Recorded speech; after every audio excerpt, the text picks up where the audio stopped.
الحمد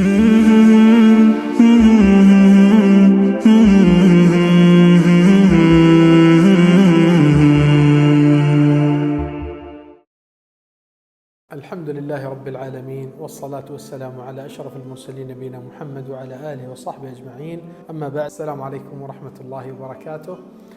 ناظرین کرام، آپ کا استقبال ہے دین اور دنیا کے ریمائنڈر میں۔ جیسا کہ آپ کو معلوم ہے، عید کی قریب ہونے کے دن جب ہوتے ہیں تو لوگ کو اس کی تیاری کی فکر بہت ہوتی ہے۔ عید کی خوشی، عید کے نئے کپڑے، نئے پکوان، گھر کے اندر بہت سجاوٹ، گھر کے کئی فرنیچر تبدیل ہو جانا، بہت کچھ چیزیں۔ اور یہ حق ہے کہ مسلمانوں کی عید میں نبی صلی اللہ علیہ وسلم جیسا فرمائے کہ ہم امت مسلمہ کے لیے اللہ تعالی ہمارے لیے 2 عیدیں مقرر کیا ہے، عید الفطر و عید الاضحیٰ۔ 2 عیدیں ہیں جو اسلام میں شرعی حیثیت سے مقرر ہے۔ اس کے آگے کوئی عید، برتھ ڈے عید یا کسی اور قسم کی عید، میرج اینیورسری یا کسی اور قسم کی عیدیں جو لوگ مناتے ہیں، یہ شرعی حیثیت سے اس کا کوئی اعتبار نہیں ہے، مگر عید الفطر اور عید الاضحیٰ۔ عید الفطر رمضان کے بعد آتی ہے۔ فطر نام اس کا دیا گیا ہے تاکہ فطرانہ نکالتے ہیں لوگ، اناج زکوٰۃ میں نکالتے ہیں، اور یہ صرف اس کا وقت یہ عید الفطر سے 1 یا 2 3 دن قبل ہی ہے۔ چلے ہم اس کی تفصیل بعد میں کریں گے انشاءاللہ، مگر اب لوگ کے معاملات عید کی تیاری کے لیے بازاریں گرم رہتے ہیں۔ لوگ تہجد کی رات، شب قدر کی رات اکثر وقت بازار میں چلا جاتا ہے، اور نہ کوئی طاقت باقی رہتی ہے اس شب قدر کی حق قدر کرنے کی۔ معاملہ کیا ہوا؟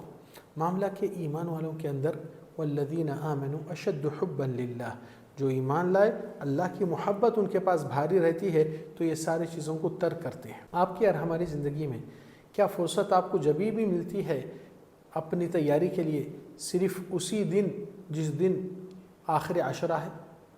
کیا آپ اس کے لیے پہلے سے بندوبست کیوں نہیں کرتے ہیں؟ جبکہ آپ کو معلوم ہے یہ بہت بڑے قیمتی راتیں ہیں، عبادت کی رات ہے، اور یہ رات چھوٹنا 1000 مہینے کی عبادت کے برابر موقع ایسا کبھی دوبارہ ملتا نہیں ملتا پتہ نہیں۔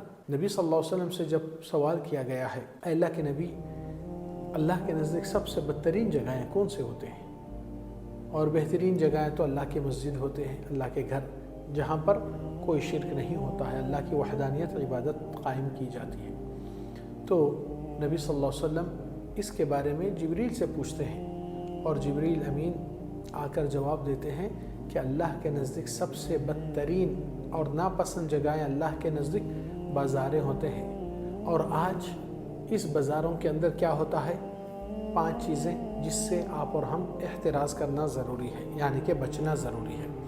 نمبر 1، بیچنے والے کو چاہیے کہ صداقت، ایمانداری کے ساتھ بیچنا، اور لینے والے کو حلال چیز کے اندر، جائز چیز کے اندر بنا فضول خرچ کرے کے اس کو حاصل کرنا۔ پھر تیسری چیز کہ وہ کپڑے رہے یا کسی کھانا پینا رہے تو وہ شریعت میں اس کی اجازت ہے، اور اس میں کپڑوں میں کسی کی مشابہت نہیں، اور نہ کسی کی تقلید، نقش قدم جا رہے ہیں جو غیر اسلام کے طور طریقے سے ہے۔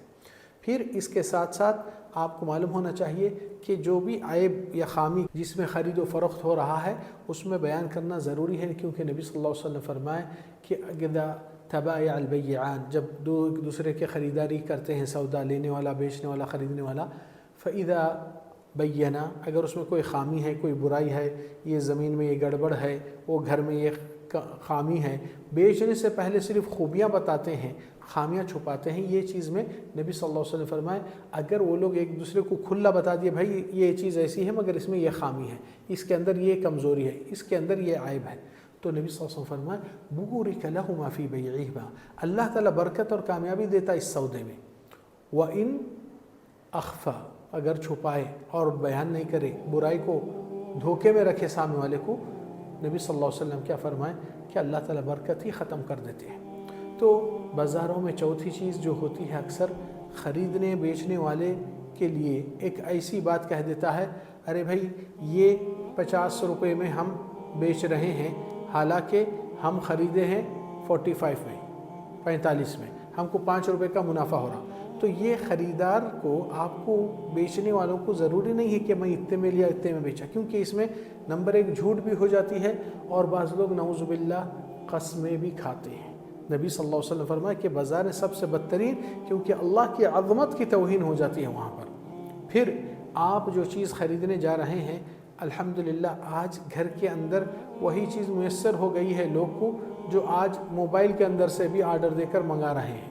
معاملہ یہاں پر یہ ہے کہ آپ کی ایک شب قدر کی رات چھوٹ جاتی ہے اس بنا پہ کہ بازار اور سودا خریدی۔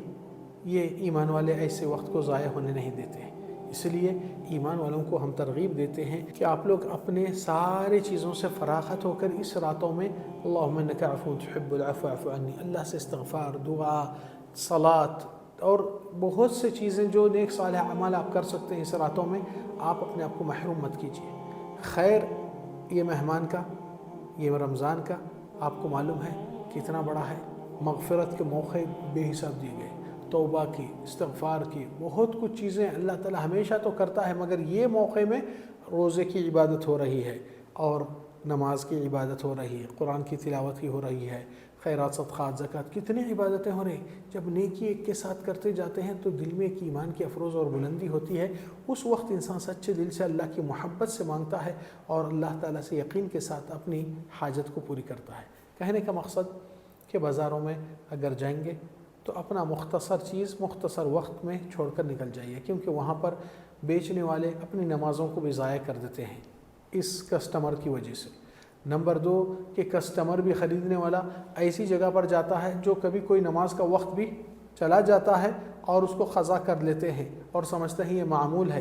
نہیں، نماز کو اللہ تعالیٰ حکم دیے ان الصلاۃ کانت علی المؤمنین کتابا موقوتا، یہ چیز کا لحاظ کر کے کرو کہ آپ نکلنا ہے تو پہلے اپنی نماز یہ ادھر ادا ہوئیں گی، دوسری نماز کدھر ہونے والی ہے وہ بھی پہلی اپنی جگہ کو ٹھکانہ رکھو، کیونکہ اگر اسلام سے آپ کا جڑاؤ ہے تو نماز آپ کی زندگی کا ایک اہم مدعا اور حصہ رہتا ہے۔ اب بازار میں باقی کی چیزیں آپ دیکھ سکتے ہیں کہ لوگ وہاں پر بے حیائی اور برائی کی طرف بھی چلے جاتے ہیں، اور بھیڑ ایسی رہتی ہے کہ مرد خواتین پورے مکس ہو کر وہاں پر ایک غیر ضروری اور غیر معمولی اختلاط ہو جاتا ہے، جس میں ایمان والے وہ ماحول کو نہیں پسند کرتے اپنی زندگی میں۔